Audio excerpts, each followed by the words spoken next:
Ms. Staines and Alex matter.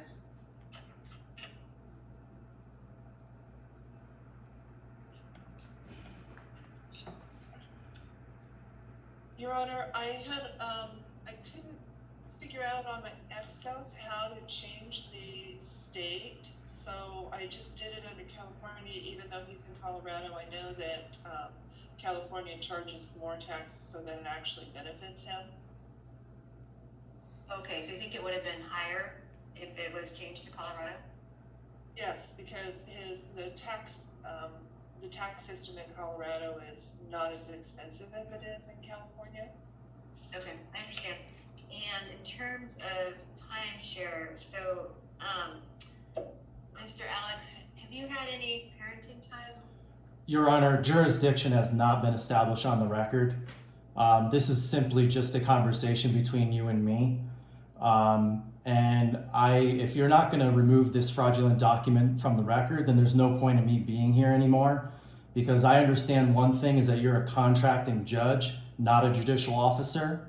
And I'm demanding you to remove this fraudulent document from the record that was emailed to me on May 3rd, 2021. Okay, Mr. Alex, I don't know exactly which document you're referring to that was emailed on May 3rd, 2021. I thought you were referring to a different document, which I haven't gone back to look at. So what I'm trying to do is I'm trying to figure out support. Ms. Staines has been patiently waiting for a hearing to determine child support, and everybody's been waiting for you to file documents with the court that haven't been received. You're refusing to answer the court's questions regarding your income. Court is going to use the best guess that mother has. If you have different information and you can provide the court with your pay stubs or your taxes or a combination of all of those things to get a better idea of your actual income, then the numbers can be revised. But the calculation that Ms. Anderson has run, which shows you as not having any time with your child, because I believe you have, you were supposed to have some parenting time, but I don't think it sounds like you've had any, at least as I could tell. So she's showing a guideline calculation of $783 a month in child support. And the court is going to adopt a calculation because we're not getting any information from you. I'm not interested, Your Honor. Jurisdiction has not been established at all on the record. Prove that you have jurisdiction. And I would like for you to, and I'm demanding you to remove this fraudulent document from the record, which has prevented me from seeing my son and has violated my 4th and 14th Amendment right. Mr. Alex, go ahead, Ms. Anderson. I'd like to respond to that. My understanding is that Mr. Alex actually filed a response to the petition, and the child was born here in California. He signed a voluntary declaration of paternity. The child lives here, so he consented to jurisdiction. And he can come here and see him. He chooses not to. Okay. All right. I think the fraudulent order that he's talking about is Judge Wynn's order regarding the visitation. I think that that's what he's talking about. That's what he's talking about, and he didn't show for that either. Okay. So that is a different order than the one I thought you were talking about. That order, let me find it. That order from May 3rd was made by Judge Wynn. I have no reason to believe that Judge Wynn did not actually prepare that order, or that it was otherwise not published in an appropriate manner or provided to the relevant parties in this case. So I don't think there's any reason not to have that document remain in the file. And it does appear to the court as well that, let me double check, we have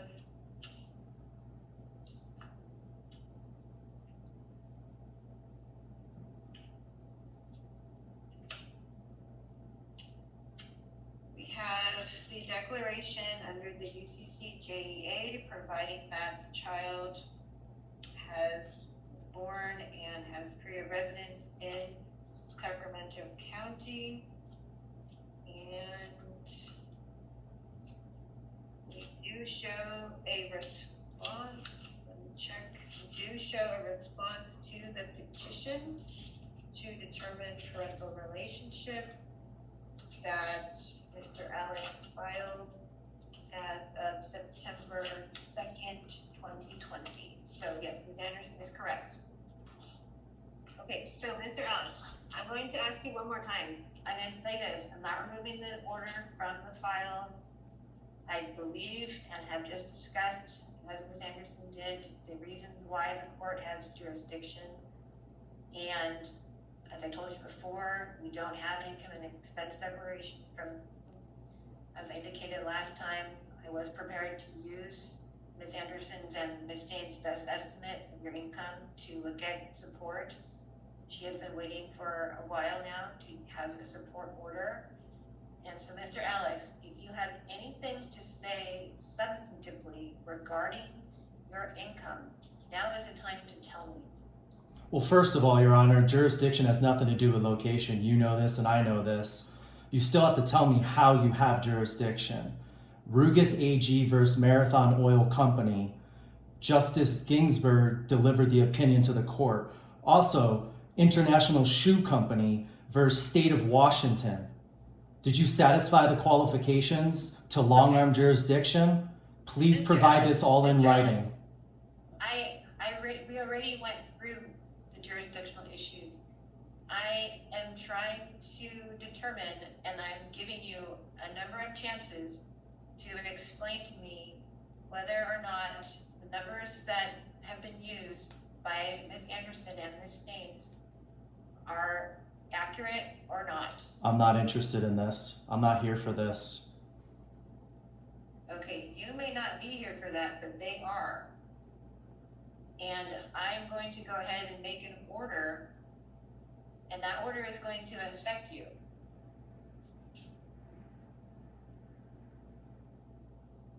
So, Ms. Anderson, I'm going to go ahead and I'll review this X files after we conclude, but assuming that it looks consistent with what is in the file concerning your client's income and expense declaration as well. And based, I believe, on your representations that there hasn't been any parenting time, is that correct? That's correct. Okay, yes, and I am prepared to adopt a calculation that is either the one that you have submitted or most likely something very similar to it. Okay, all right, so this matter has. Your Honor, there's one other thing. We do need a judgment entered in this case. Can the court do that today? I mean, I don't think that Mr. Alex is denying paternity. Oh, you need a paternity judgment in this case? Yes. He did sign the voluntary declaration of paternity, but since we filed the action, we really do need to have a judgment. And now that we have a child support order and a custody order, I think that it's appropriate to get a judgment. Okay, just a second.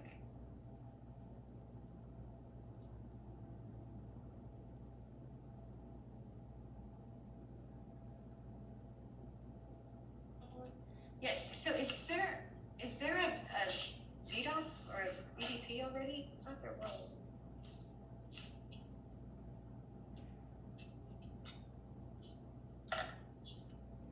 There was a voluntary declaration of paternity that was attached to our petition, Right.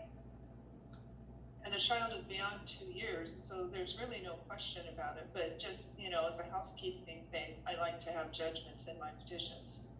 Okay, so yes, I think as a technical matter, the voluntary declaration of paternity is considered a judgment, but if you want to file something and submit it, then we can take a look at that so you can have it finalized. I understand what you're saying. Okay, thank you. Okay, all right. Thank you all. This matter has concluded. Thank you.